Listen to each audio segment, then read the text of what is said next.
G.L.. Peiris මැතිතුමා මාචාර්යතුමා ඉතා පැහැදිලි ප්‍රකාශයක් කරා. ශ්‍රේෂ්ඨාධිකරණයේ විනිසුරු ප්‍රධාන 13 දෙනාම මේ නඩුවට එන්න ඕනේ කියලා. ඒක අපි අනුමත කරන්නේ මහාචාර්ය සාවිත්‍රී මැතිණිය මාධ්‍යයට කිව්වා මේකේ තියෙනවා බරපතල ගැටලුවක්.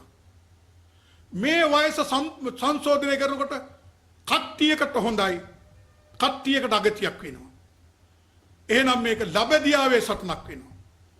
කැමැති අය මේකට කැමැති ආකාරයෙන් කරලා අකමැති අයට අසාධාරණ කෙනෙකුට හඬ නගන්නේ. එතකොට කොටසක් නම් නොකර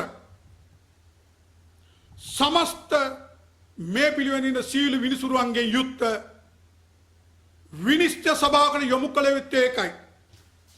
සාවිත්‍රී අබේසුන්දර මැතිණිය පරිණත මහාචාර්යවරිය ඉතා පැහැදිලිව හෙළි කරන්නේ.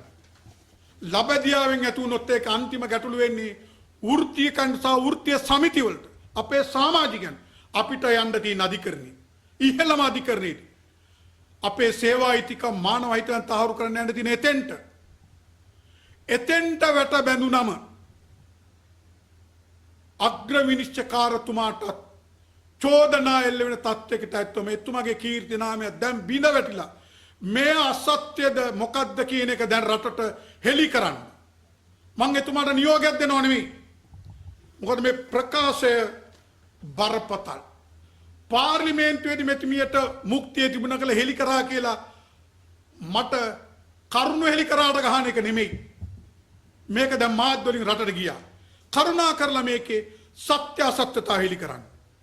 ඒකෙන්ද තවත් අපේ අධිකරණ පද්ධතිය විනාශ කරමින් රාජ්‍ය බලය මැදුවට පාලන බලය යන්න යන පුනරුදේ තක්කඩි භූමිකාව වැළැක්විය යුතුයි. ඒ සඳහා නැවැත්විය යුත්තේ වෙනින් කවුරුත් නෙමෙයි පාලක ජනාධිපතිවරයයි.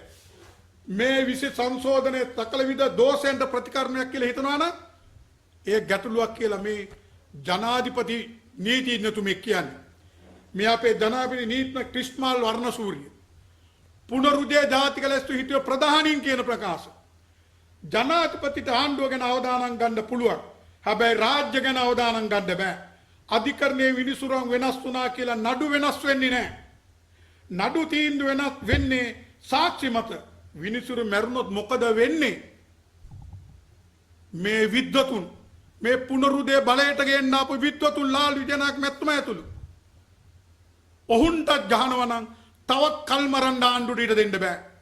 සාගතෙන් දිය බිඳක් නැතුව මිනිස්සු මැරෙන තත්ත්වයට තල්ලු කරලාද කටයුතු කරන්න. අදත් ප්‍රාදේශීය ලේකම්කාරලා කැඳවල නැහැ මේ පිළිබඳව. අදාළ ප්‍රදේශවල ජලය කොහොමද දෙන්නේ කියලා නැහැ. සත්තු ගැන හිතන්නේ නැති ආණ්ඩුවක් සත්තු මරන් කාපු කණ්ඩායමක් තමයි ආණ්ඩුව ඉන්නේ. තව කතන්දර අවශ්‍ය නැහැ. දැඩිම බලපෑම මේ වයස වෙනස් කිරීම තුල බලපෑන්නේ වැඩබිමට.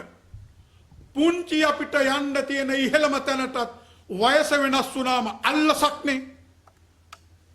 දැන් ඉන්න පාලාගේ උඩ ටික පුරවන්න ඒ නඩු ඉවරනකම් කියලා ඉන්නකොට ඒ නඩුවේ තීන්දුව දීලා ඒ නඩුවේ තීන්දුවට Taman අසාධාරණයක් කියලා ඉහළ උසාවියට යනකොට ඒ උසාවියට පහළ නඩු තීන්දුව දුන්න අයව නම් පත් කරන්නේ හොරාගේ අම්මගෙන් පේන හිමක් නේ. මොකද මේක ජනාධිපති උතුමාණන් කළ තියෙන ප්‍රකාශයක් පිළිබඳව. ඉතුරු ඒවා අප දැන්ට පුරවන්න තියෙනවා පුරවන්නේ පාස්කු නඩු ඉවරුණාම. එතකොට ඒ තීන්දුව දීලා උඩට ගියාම අභිආයතනය කරන්නේ මේ අයගෙන්මනේ.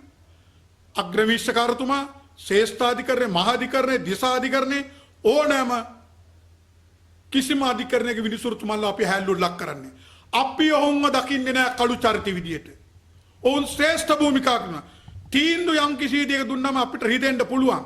නමුත් ඒක අපිට ඍජුවක දැන් මේ සංශෝධනය තුල ඍජුව ජනතාවට යනවා ජාත්‍යන්තරයට යනවා. තීන්දුව ඉහළ දුන්නකම යන්නේ මේක පුනරුද තීන්දුවක්. ඒක වළක්වන්න බැරි. ඒක නවත්තන්න. කිසිසේතක් ජනතාවට නොකරපු වැඩබිමට නොකරපු වැඩබිම මංකොල්ල කමින් රාජ්‍ය පාලනය ගෙන යන්න යන පුනරුද ආණ්ඩුව දැන් නවත්තන්න.